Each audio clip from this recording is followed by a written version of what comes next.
Good afternoon. Good day's work out here today. One announcement before questions. Marcus Thompson will be our game captain this week.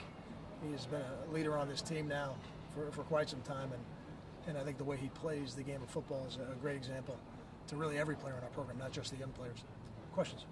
Kyle, do you notice an excitement within the team and around the program for homecoming? Is that a special game? I think we're excited to get to playing football again.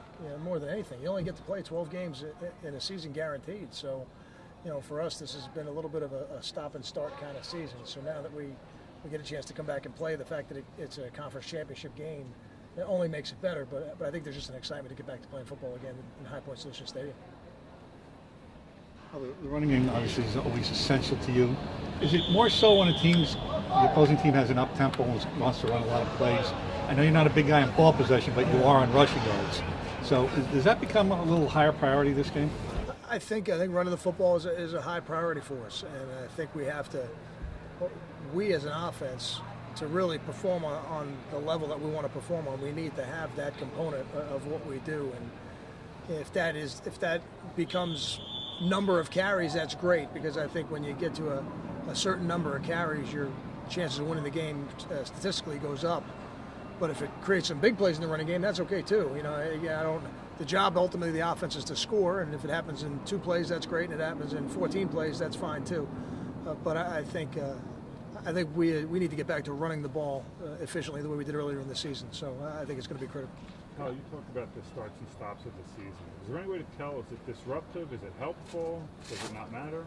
I think in some ways it's helpful in that you have a chance to get some guys healthy that maybe wouldn't have been healthy and feeling better. And in other ways, I think the challenge is the rhythm of the practice week. That's really what I've grown to see this year, more so than any other year. Last year was a little bit more evenly spaced, but this year it has not been. And I think you have to really get into the rhythm of the practice week, and I think that's why we did a little bit more on Sunday, to get ourselves back into that rhythm. And now we've gotten Tuesday and Wednesday. I think we've gotten a lot of good work in, and now we'll have to really close out the week and finish. Do you foresee a little more of an upgrade in Carlton Agadowski's role, and how's he come along this season? I think Carlton's doing a good job. He's starting to make an impact on special teams. He really hasn't had a great opportunity to make an impact on offense. Whether or not that'll come this week, it may. You never can really predict those things completely, because you may not think it's going to happen, and then 2 twisted ankles again, in the first quarter of the game, and all of a sudden now he's playing 3 quarters of it. So it certainly could. We have a lot of confidence in Carlton. I think when he's given the opportunity, he'll perform very well.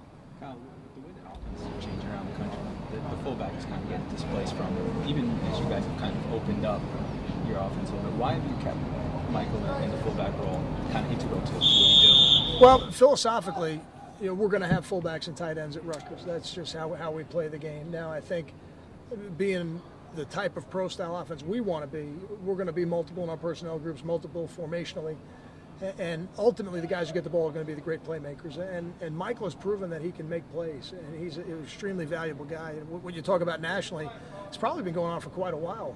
I think there's been a de-emphasis of that position for what I don't have the reason for it, but people more and more seem to be trending more towards spread offenses at the high school level, which creates a smaller pool of guys to recruit from, and thus I think there's less at the college level. And now you even see in the NFL a guy like Ryan D'Imperio, who's a college linebacker, one of our captains, goes into the NFL and plays, I think, 3 or 4 seasons as a fullback. So it's certainly nationally something that is not as common as it used to be. Is he unique even as a fullback in that he's not just a kind of a lead blocker?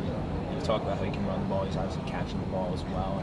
And that's really what we want. I think, is that unique? I don't know if it's unique or not, just because there's not that many left. They're all probably a little bit unique. But the type of fullback we want to play with, the Brian Leonards, the Jack Corcorans, and now our guy Michael Burton, that's the kind of fullback we want. More often than not, those guys are high school tailbacks, because they're such elite athletes at the high school level. They have to get the ball a certain amount of time.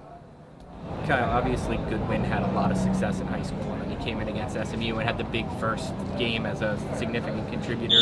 How did he bounce back over the last 2 weeks from not having the numbers that I'm sure he wanted against Louisville? Sure, and we probably said that about our whole offense. I don't think it's just Justin Goodwin, but I think he's been a very steady performer in practice, and he's a very even-keeled personality. So I think the more you get to know him, the more you'll see that he's.